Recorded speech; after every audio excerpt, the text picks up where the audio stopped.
welcome back to the latest episode of Chatting About Chan. I'm your host, Ethan, and with my co-host... Mason's here.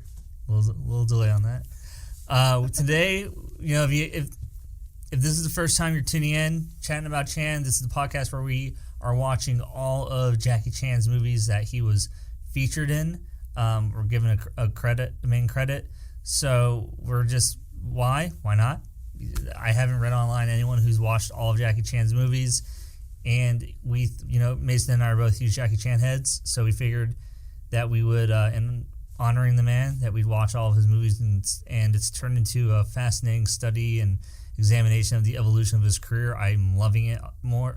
Well, not that I wasn't expecting to have a good time, but it's a lot of fun watching him start literally from the beginning, from age 8 up to where we are at the moment. He's done so much. He's worked so hard. This seems like the least we could do. Yeah, seriously. Yeah, Mason and I think we may have talked about this on the other podcast. Jackie Chan's probably the hardest working person in film history.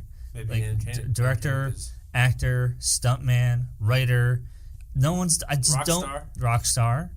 I just don't believe anyone has ever worked as much as this guy and accomplished as much in that industry. So, Jackie, this is for you. Hope you're listening, and let's get on to today's movie. So, today's movie we watched.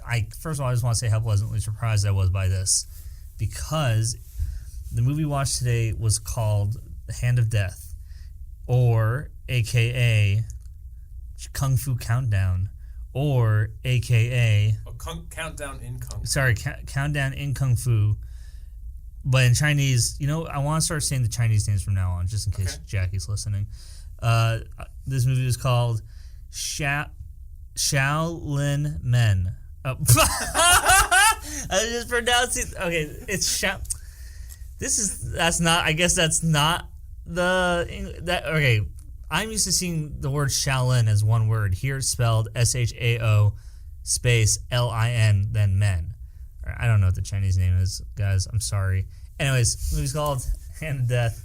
And Mason told me about it when we were about to watch it, and he said, yo, our next movie's Hand of Death. And then I said, okay. And he goes, guess what? It's directed by John Woo. And I was like, you gotta be kidding me. No way. I love John Woo. This movie came out in 1976.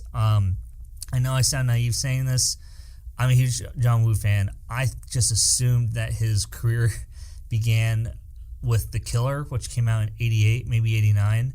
I know he had made movies before that, like Better Tomorrow, but I just thought that his whole thing was always melodramatic, shoot-'em-up movies from Hong Kong. That's what he's known for. I did not even think that John Woo had a career before those movies. So to find out that not only had he made a kung fu film, he made a movie with Jackie Chan just was so exciting. And I gotta say, I was not disappointed at all. Mason? It was a good movie. I mean, my comment was that we spoke earlier about was it wasn't as entertaining as I thought it might be, but it was definitely a well-made movie. I'm going to disagree with you on the entertaining factor. I thought it was extremely entertaining. I think that this is movie number 8, I want to say. Yeah. What we both have, Mason and I are just big movie fans in general, and we can appreciate movies of all skill or whatever. Mm-hmm. The last 7 movies have not been good. If you're judging it as a movie, they're pretty bad, but they're a lot of fun to watch. Not especially well made. They're not well made. The stories don't make. They're very entertaining, and it's so good. It's so bad it's a good factor almost. This is the first movie that is genuinely well made, even though the story elements are pretty much very similar to other the 3 other kung fu movies we've watched. But we'll get into that in a second. Mason, do you want to give a summary of the film? Sure. So in this movie, we follow what's the main character's name? His name is Yun Fei. Yun Fei is trying to take down these group of Manchurian fighters. There's this one terrible guy that's killed a bunch of people. We gotta talk about how and they want to take him down. Yeah. Well, so the movie, in true John Woo fashion, pulls no punches. Basically, the movie opens up with these Manchurian guards raiding a Shaolin temple and just killing everybody, and they kill the master of the temple, or he's a monk maybe even. They hang him. It was brutal. Yeah. And they show it. That was hardcore. So basically, the students who survived that raid made it their mission in life to avenge their master and to kill the guy who led the raid. So then the movie hard cuts to, it doesn't even, my question was how much time lapsed between that part. It seemed like the guy got old. Yeah. But the other, no one else changed. Sammo Hung didn't age a day. Yeah. Anyways, so they cut, and then the opening credits sequence is the main character is passing his final test to prove that he's ready to go kill this guy. So do you want to sorry, I didn't mean to interrupt you. Yeah, so he basically hunts him down, and he immediately, like, goes to him, and then they get into a fight right away. He's like, oh yeah, I'm here to kill you. And he's like, oh yeah, let's see you try. And then, you know, the evil guy is, like, surrounded by, like, his let's also preface, I want to do this from now on, that the main actor is not Jackie Chan. So right. the main character's name is Yun Fei, played by, give credit where credit's due, Doran Tan. So that's the main actor. Yeah, so he can't defeat the main villain, whose name is Shih, S-H-I-H? Yeah. Because she's like got this fighting style iron claw that basically you can't beat it. Kicks his ass, and then but he gets away. He doesn't kill him, doesn't he? So he, on the way to go and confront this guy, he meets up with this guy who's carrying this basket full of, like a peasant. This peasant carrying a cart full of, like, twigs, and it's Jackie Chan.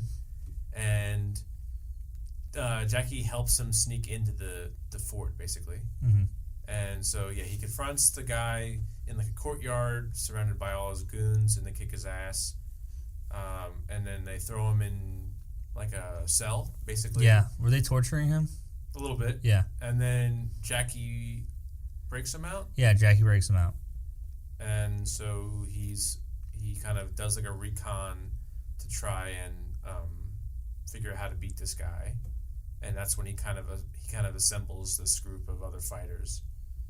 And so who are his other fighters? So basically, when Jackie brings this guy back to his house, and Jackie reveals that he is the brother of the guy that the main character was supposed to also, in addition to killing the bad guy, he was supposed to help the underground. Right. And he finds out that the guy he was supposed to meet was Jackie's brother, and Jackie's brother was killed by the bad guy. So therefore, Jackie also wants to avenge the bad guy. And Jackie says to him, "Look, I'm going to help you, but I'm going to help you kill this guy, but I think we need a little bit more help."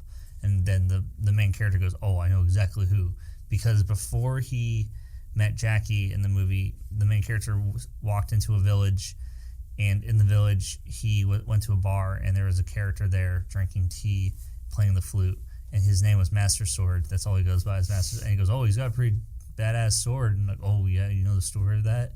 So Master Sword is the third main character in this film. His backstory is that he doesn't use a sword anymore because he accidentally killed a prostitute who said she loved him when he was fighting Shih.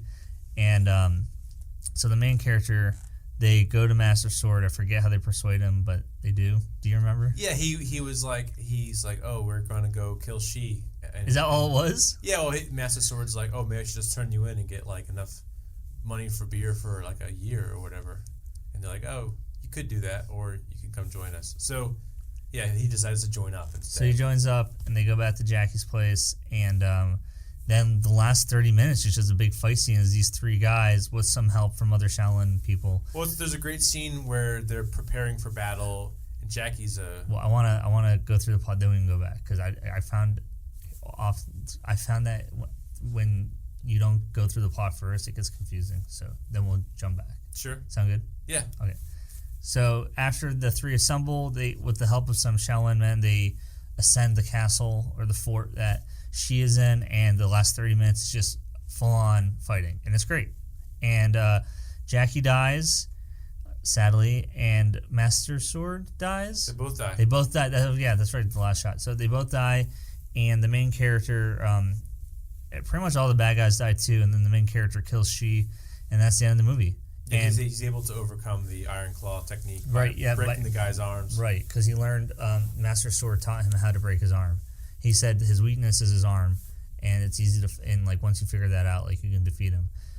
So the movie, like breaking it down, it's so simple, and we've seen this format before. It's about a hero wanting to get revenge. That's all it is. It's super bare bones, but I swear to God, like John Woo just was through simple, semi-creative filmmaking. He elevated the movie from what was a complete amateur plot to something more entertaining. Whereas the other movies are sloppy and like the acting isn't great and the editing is choppy and the fight choreography isn't well shot or even well choreographed itself. Here, it felt like this guy's been doing it for 10 years. Well, it's choreographed by Sammo Hung. That's why it's so good. No way. Yeah. Well, here, you want to hear another fun fact? I looked up John Woo on Wikipedia earlier. Mm-hmm. The first Kung Fu movie he did, which was like 2 years, maybe, what year was this? 76? Yeah. I think in 74. I can't remember. He did a movie where Jackie Chan was the choreographer. Oh, really? How awesome is that? I still can't get around the fact that Jackie Chan's worked with John Woo and I didn't know this. Because I love both so much. Well, he's directing under a different name, too, right? This is before John Woo became John Woo. Right, so I don't know if this is his... before Jackie Chan becomes Jackie Chan. Right, well. both of them have... they both are using their Chinese names. Mm-hmm. But yeah, the whole movie is, again, it's nothing special. I can't reiterate that enough. It's not a... It's just such a basic plot, but because John Woo directed it, it looks well blocked. The scenes are well blocked. The camera moves in fun, creative ways, especially during the action scenes, and he uses music much more effectively than other movies do. And it's funny, because I only associate John Woo with shoot-'em-up films, I've seen interviews with him where he's like, I wish I could make a French film like Truffaut or Melville. I'm like, dude, what are you talking about? You've never made movies like that. And then I was finally looking at his IMDb last night. I was like, holy crap, John Woo has a whole life before he did The Killer. And they're like a mixture of comedies, dramas, and a few kung fu films. So he had a pretty diverse filmography before he started doing full-on shoot-'em-ups. You know what I think my problem with this movie is the main character is kind of boring. Oh, no shit, that guy sucks. Like, well, I mean, Sword was pretty cool, and he was poorly written. He was overly confident and cocky, and he should have had his ego broken when they beat the crap out of him. But it was his spirit. He had no personal stakes. Yeah, no personal stakes. Oh, so there's an important part that I wanted to talk to you about, Mason. And when he's fighting Shih the first time, Shih goes, "Oh, so you were sent here by Master..." I keep forgetting the guy's name. He goes, "Master whatever." And he goes, "Yeah, that's right." He goes, "Man, he's sent so many people to come kill me, and I've killed all of them." That, to me, was the point where I thought another part of the movie would have been this guy going back to his master being like, wow, I'm just a pawn. Like, you've done this before. There's nothing special about me. Like, you just sit there as you send all these people to die. Like, come on, what's the deal? I thought that was going to come into play. No. Yeah. So, I don't know. It just wasn't... I wasn't touched by how great it was. Okay. But it had some great characters. I think I'm just excited. I think I'm so excited about this movie because it's so much better than compared to what we've been watching. Well, all the fight scenes were great. Awesome. So... let's talk about the main... Well, before we get to Jackie, the other surprise that I did not know was in the movie was that Sammo's in the movie. Sammo Hung, if you guys don't know, he later in Jackie's career, him and Sammo Hung starred several movies together, like a buddy duo. Yeah, they were kind of childhood friends, and they kind of came up together in the Chinese opera school, and yeah, Sammo Hung's a big role in Jackie's life. Yeah, he's awesome, and this is the first movie we've seen where they're together. Sammo plays the right-hand man to Shih, so he's like the crony that you see in a lot of John Woo movies. You know, there's always a secondary bad guy. And by the way, Sammo Hung is wearing like this ridiculous pair of dentures it's the awesome. Entire film, like just these giant It's so bizarre. He's always making like these horse-looking expressions on his face. Like he also just looks awkward throughout the whole movie. Yeah. But I thought he was going to betray his master. So did I. Because it seemed like they were hinting at that because he kept being like, oh, the people that get you are always the guys closest to you, but he never did. His kung fu was very impressive in this movie. He was great. So Sammo was great. That was a nice, pleasant surprise. I'm looking forward to seeing him more down the line. And getting to Jackie, I gotta say again, Jackie hasn't reached Jackie level yet, where he is mixing humor with drama. But this is the movie, I think, this is the first movie where he's actually really good at acting. He looks like himself. I mean, before this movie, even other movies from '76 we've seen, he looks like this skinny, kid, and now he looks like himself. Yeah, he looks like himself, and his role, you don't know that he can fight until halfway through the movie. At first, you just think he's a peasant, and he nails it down, kind of like, you don't want to mess with these guys, like kind of solemn, and then you find out it's because his brother was murdered by Shih, and there's a great, amazing, let's talk about the sequence that I cut you off earlier about. Oh, yeah, so before they go into battle, they basically go back to Jackie's character's blacksmith shop, and Jackie kind of remakes all their weapons, like, awesome, which is a really cool sequence. It was a great montage of cutting back between the guy trying to learn how to break Shih's arm using a bamboo stick, and Jackie is forging this badass bow staff, and I guess he was fixing Master Sword's sword. I wasn't really sure what happened there. Yeah. And it was great. It was cool. It was a badass sequence. Jackie has two huge standout moments in this movie, or not moments, but sequences that display where his fighting skills are on full display, and it's awesome. He nails it. Like, I was so impressed. Favorite stunt? What's your favorite Jackie stunt in this movie? I guess it was the first one where he just kills everybody with that spear, and it was brutal. And again, John Woo fashion. This movie is it gets really violent. It gets bloody, and you didn't see that a lot. Jackie wasn't even involved in that scene. Yes, he was. He had the spear and he's stabbing all those people. Oh, towards the end. No, the beginning of the final battle. Right, correct. Even at the beginning of the film where the guy comes in and massacres all the... Oh, no. At the end, when he kills everybody with the spear, it was really brutal. There was a lot of blood, and I was like, damn, Jackie... I like when he was fighting the guy that... So his brother got murdered by this guy whose specialty weapon is like this spiky triangle on like a chain that made a funny noise when it gets thrown, and he took that guy down. That was a lot of fun. Because he kind of like... Didn't he kind of stab himself somehow? Yeah, that's right. That was cool. But it was awesome because they're riding, and those two guys come up in the rear, and Jackie goes, go ahead, I'll take care of this. I was like, yes, this is awesome. Like, again, this movie's already miles ahead than any other movie. It's just it just makes sense. And Jackie, though, goes out in such a bizarre way. He, like, jumps right into somebody's spear. Yeah. It was terrible. Yeah, it was a terrible death. Badly judged.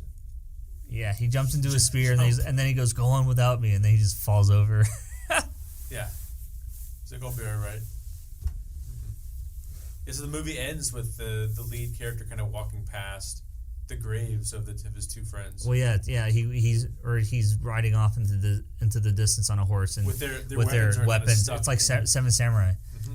If you know the end of Seven Samurai, the samurai who died, they put their swords in their burial mounds, and that's what happened here. So you have Jackie Chan's grave and Master Sword's grave, and then the guy just rides off, and that's the end of the movie.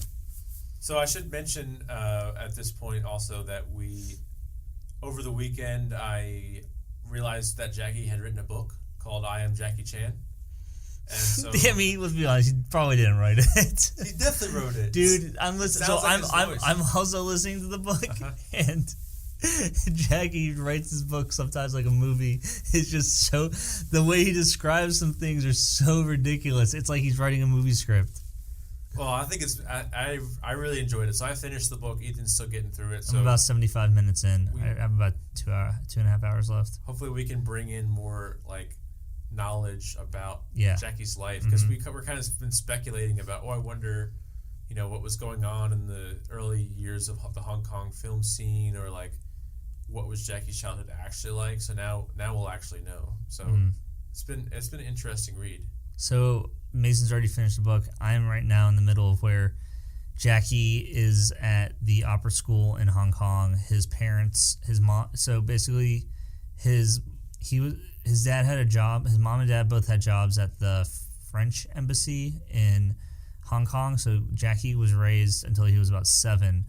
He was raised in this embassy, lived a really good life, lived in a very affluent part of Hong Kong. Obviously, he didn't live that great of a life because he was the son of the cook and the maid, but he lived pretty well. And basically, his dad gets a better job for the American embassy in Australia. So he drops off Jackie at opera school, and Jackie. It's pretty messed up because it's like, we'll watch your kid for 10 years. We get to keep any wages that he earns. Yeah. Well, And by the way, but they said that's like they said the wages training 7 days a week. Well, they said the wages is what kept the school running. Well, yeah, but it's still basically slavery. I know, yeah, it is slavery. Yeah, it sounded awful. But Jackie gives right away in the beginning. He makes it clear that he wouldn't have his career if it wasn't for his tough as nails master. So it sounded miserable. Like the older kids were bullies in front of the master, and the master doesn't do anything about it. Yeah. Like, are you kidding me? That doesn't make sense. Yeah, it's nuts. But he teaches them everything, like discipline and modesty, and obviously like the technical skills of acrobats and kung fu, and it's very interesting. And it gets him involved in like some theater productions, which kind of gets him started. Mm-hmm. Yeah, but it's a cool book, and it's cool to see where he starts. I mean, I was amazed. Did you remember the part where they said he was born 3 months late? Yeah, it's almost a year. Crazy. I didn't know that was possible. I thought you died at a certain point. Like he mentions that a couple times. He's like, oh, I was a gift to my parents because I came late. Well, and plus he's born, and the doctor's like, you know what? Oh, by the way, can I buy your son? He weighed 12 pounds. Yeah, so he starts out with just a crazy birth, yeah. Basically. His birth is crazy. He was 12 pounds, 12 months. Yeah. Nickname Bow Bow, Little Cannonball. Pow Pow. Pow Pow. It's great. Yeah. Great life. So it's a good story so far. I immediately told Ethan we got to start writing this film based on Jackie's life. Oh, but here's my idea. I want to do since forever, I just hate the biopic formula. It is so boring, and of course, thankfully, Dewey Cox kind of made fun of this. It's so cliche, and like the only one I really genuinely like is Ray. I just think that's an awesome movie. It's predictable. All these guys, every person's story is unique, but they all have the same ups and downs: drugs, alcohol, jail, whatever, hits, flops. It's just the same. And all you do is you just follow them throughout their life. They tried to do something unique with the Steve Jobs movie, where they tried. Do you know about this? No. The one with Michael Fassbender, where the whole movie takes place right before the launch of each major product in his career. So like it all takes place behind the scenes as they're about to launch the iPad. I don't know. I don't remember. I've seen parts of it before they launched the iMac. Right. Before they launched the iPod. So you don't really see the press conference. You just see him like arguing with people and like insights to his life. I want to do something similar to that, except it's going to take place on like 6 or 7 of Jackie's biggest movies, on the set of his movies. It should be like right before he does like the biggest stunts. That'd be awesome. And we would recreate the stunts. That would be sick. Mm-hmm. I think you don't even do the stunt. You just show the footage. Set up for it. Yeah. But it shouldn't always be a stunt. It should be like. Yeah, it should be some big moment in the movie. Sure. But I mean, I just think it would be great to see, because then you learn about Jackie, what he was good at, like his craft and all the stuff that he did. And he talks about his craft in all these interviews. Why not put that in the movie? I think it would be awesome. I'm not so much interested in his personal life because people admire him for what he accomplished as an entertainer. So like with like Ray Charles, it's like half the movie is about his drug addiction and all the women that he was with, and it's like, okay, I guess that's because it's what inspired him to make the music he made. I get that. So of course you probably have to have that in the movie with Jackie, but right. Yeah, I think I think it would be awesome. Now we just need funding if anybody wants to give us the money. Jackie. Yeah. We need to collaborate with Jackie on this film. In reading this book, I realized that we missed sort of a big movie. Yeah. Because originally we were gonna stick strictly to movies where Jackie has a named role. Like we figured this dude like did a ton of stunt work, so we probably skipped like 15 movies that he made in his early years because he just appeared in like one scene where he would do a backflip or play a corpse or whatever. But there's one movie we need to go back and watch, which is Fist of Fury, which is it Fist of Fury? It's the big Bruce Lee movie that he's in. I thought he was in Game of Death. He is. But he has a bigger role in Fist of Fury? Oh, awesome. Okay, I didn't know that. It's a pivotal point in his career, so we need to go back and watch this movie. So next week, we're gonna go back and watch Fist of Fury, which I'm really is 72. I'm really glad you did this because I've been watching Jackie interviews the last couple of days on YouTube, and even before I knew this, but that's one of the most frequently asked questions he gets is what was it like to work with Bruce Lee? So it's only obvious that we watched this movie because because his whole life Mason will talk about this more, but like Hong Kong after Bruce Lee died, they just wanted him to be the next Bruce Lee instead of Jackie Chan. We'll get into that. Yeah. I think we'll watch the movie and we'll get into the Bruce Lee, Jackie Chan connection and compare and contrast the two. But yeah, that should be a lot of fun. So while we're on the topic, what's your favorite John Woo movie? Oh, I don't know. What? What's your favorite John Woo movie? All right, fine, I'll tell you. I love Hard Boiled. Well, it's probably his weakest story-wise because it's literally just shoot 'em up for 2.5 hours. There's some great action sequences in that movie. If I had to compare it to a modern day film, I'd probably say it's a less nihilistic version of The Raid. Hard Boiled is really good. That movie's famous because Chow Yun-fat goes down the rails with dual pistols. John Woo was like the first person to do that. I think Face Off is a masterpiece of action cinema. I think I was gonna say Face Off. But I think it's amazing. It's also weird how he made a lot of American action movies like Broken Arrow, which is pretty boring, and Mission Impossible. That was his worst movie without question. Great soundtrack. Limp Bizkit, God bless. I think he did a movie called A Better Tomorrow, and then he one-upped it with A Better Tomorrow 2, which is just outrageous. It has like a body count of 600. It's ridiculous. I've seen it, and it gets so outrageous it just kind of becomes boring. Almost like a caricature of his own style. The Killer is good. That's considered a John Woo classic. He did these movies back in 2007, 2008. Maybe it was reversed, 2008, 2009, called Red Cliff Part 1 and 2. Those were really fun. Really good? It's like it's basically a Chinese fable come to life. Cool. It's reminded me of, you ever play the video game Dynasty Warriors? It's like Dynasty Warriors the movie. Cool. It's cool. It's a lot. I would recommend you check that. I'll check them out. That's a really make sure you watch the Chinese versions because in America they turned it into one movie. What? Yeah, it sucks. Like there's two very distinct parts, and they merged it together to form one 2.5 hour movie. It's famous because in the movie they have a scene where he got a few in real life, these boats, and these boats were loaded with TNT or gunpowder, and they slam into the enemy, and they light themselves on fire. And there's a guy with a fire whip. It's cool. I'll check it out. It sounds right up my alley. Yeah, it's awesome. It's a really maybe cool. It'll replace Face Off as a third. No way, man. Face Off is so amazing on several levels because it works. Like it's oddly emotional, and the acting on paper it just sounds absurd. Right? What? On paper it just sounds absurd. Like there's just you're not gonna make this movie, are you? The acting, but they both brought it up to 20. Yeah, and it worked so well because they just embraced the insanity and the action's good. I think it works because when there is no action, the acting is so captivating and bizarre, and the plot is weird as well that it's so entertaining. Yeah, it's awesome. I love it. I love that movie. I just didn't know if it was actually an embarrassment. One of the best. If I shouldn't admit that on a dude, I will bring that to the grave. That one of my favorite stunts of all times in that movie. They're fighting on a speedboat. Oh yeah. And the speedboat slams at full speed into a rock, I guess, and the boat flips over, and then when it slams into the water, explodes, and they both survive. And it's awesome. Yeah, great film. Such a great movie.